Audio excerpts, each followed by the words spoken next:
কনভার্টারে কিভাবে daily capture complete করবেন এবং কি 1 মিলিয়ন টোকেন সম্পূর্ণ ফ্রিতে পাবেন এই ভিডিওর মাধ্যমে শেয়ার করব। তাই অবশ্যই চ্যানেলটি যারা ভিজিট করছেন সাবস্ক্রাইব করে দিবেন, ভিডিওতে অবশ্যই লাইক করে দিবেন, কিছু জানার ইচ্ছা থাকলে কমেন্ট বক্সে কমেন্ট করবেন।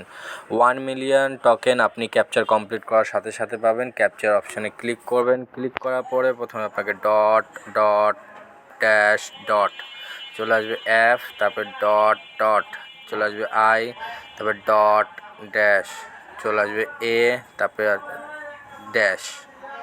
এই যে আজকে ডেলি ক্যাপচার এইভাবে আপনি কমপ্লিট করে নেবেন। এইভাবে কমপ্লিট করার পর টিকিট প্রাইসে ক্লিক করলে আপনার 1 মিলিয়ন টোকেন এখানে অ্যাড হয়ে যাবে। দেখতে পাচ্ছেন আমাদের চ্যানেলে কিন্তু প্রতিদিন ডেলি ক্যাপচার, ডেলি কম্বো সকল ধরনের আপডেট কিন্তু জানিয়ে দেওয়া হয়। তাই অবশ্যই আমাদের চ্যানেলের সাথে থাকবেন, সাবস্ক্রাইব করে বেল নোটিফিকেশন অন রাখবেন, তাহলে প্রতিদিনের ডেলি ক্যাপচার পেয়ে যাবেন এবং কি 1 মিলিয়ন টোকেন সম্পূর্ণ ফ্রিতে পাবেন। যারা হামস্টার কনভার্টের নতুন কাজ করতে যাচ্ছেন তারা ভিডিও ডিসক্রিপশন বক্সে চেক করবেন, সেখানে লিঙ্ক পেয়ে যাবেন। লিঙ্কে ক্লিক করে আপনারা হানবাস্ট কন্ট্রোলারে কাজ শুরু করে দিতে পারেন।